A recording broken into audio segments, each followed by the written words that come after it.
Without question, the COVID pandemic was a time of distress for everyone. Sadly, some of our brothers and sisters lost family members to the virus.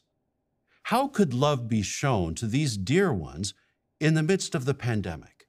We'll see how this was accomplished in our next video. My husband contracted COVID-19. He was brought to the ICU, and 2 days later, he passed away. We weren't able to say goodbye. We weren't able to see each other. We weren't able to have our last conversation. My husband and I got sick in the month of March 2020, and then my husband fell asleep in death. Isolation can make you depressed. I would say that was the worst time of my life. My husband contracted COVID and he was breathing heavily. So I called 911. The ambulance took him, and on the way to the hospital, his heart stopped.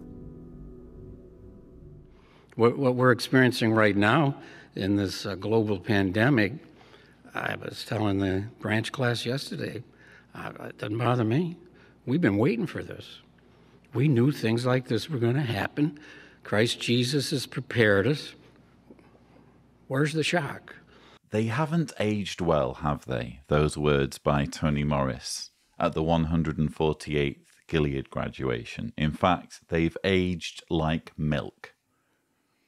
The arrogance and nonchalance with which he greeted the pandemic in those early days, brushing it off, saying, "Where's the shock?" Well, I think we've just seen the shock, or at least a glimpse of the shock, in the stories being recounted from those who lost loved ones, lost partners, spouses, due to this deadly pandemic. In fact, the last figures that we got in Governing Body Update number 1, 2022, 26,813 Jehovah's Witness fatalities due to COVID-19 as of January 21st. So that figure is almost certainly higher since then. Nearly 27,000 Jehovah's Witnesses have lost their lives due to COVID. Tony Morris, in all his wisdom, said, "Where's the shock?" I think we've seen the shock. And I hope the penny is dropping if you're watching this as one of Jehovah's Witnesses.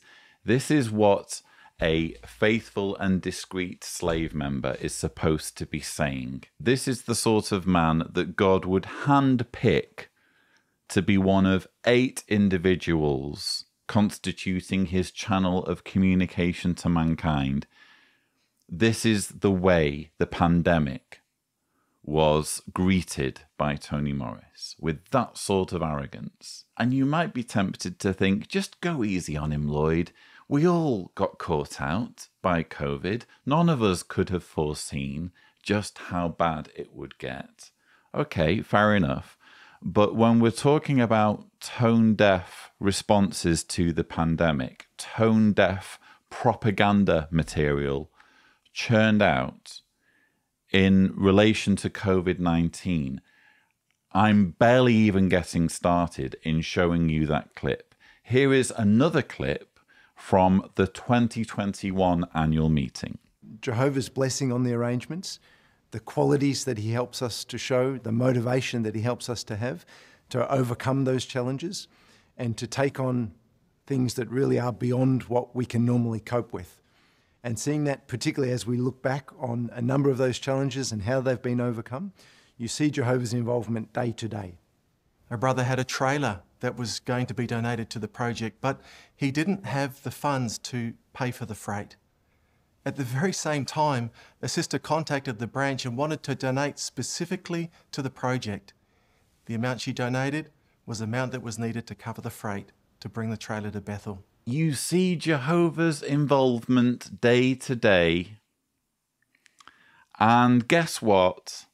Jehovah's involvement during the COVID-19 pandemic in Australia, because they needed to get ready for filming a drama series about Jesus, Jehovah chose to get involved by moving a trailer from one part of the country to another. That was the way Jehovah chose to intervene to help his people in the midst of a pandemic that killed 26,813 Jehovah's Witnesses. Tone deaf, again, completely insensitive. How are you supposed to respond to that source of material if you are grieving the loss of family members? How is that supposed to comfort you? Okay, Jehovah sat back and let my husband's heart stop in the ambulance on the way to the hospital. He couldn't work his magic to keep that heart going long enough for my husband to receive treatment, or he couldn't in some other way just move a few molecules around or do whatever it took inside my husband's anatomy just to keep him alive. But he could move around some funds. He could make a few transactions happen. And he could get a trailer moved from one part of Australia to another. How are you supposed to process that? I think, fortunately, lots of Jehovah's Witnesses won't think to that extent. I mean, how can you? You're going to want to believe it's true, and you're not going to want to go there in terms of logic. You're just going to let that sort of grotesque material, I think, fly over your head.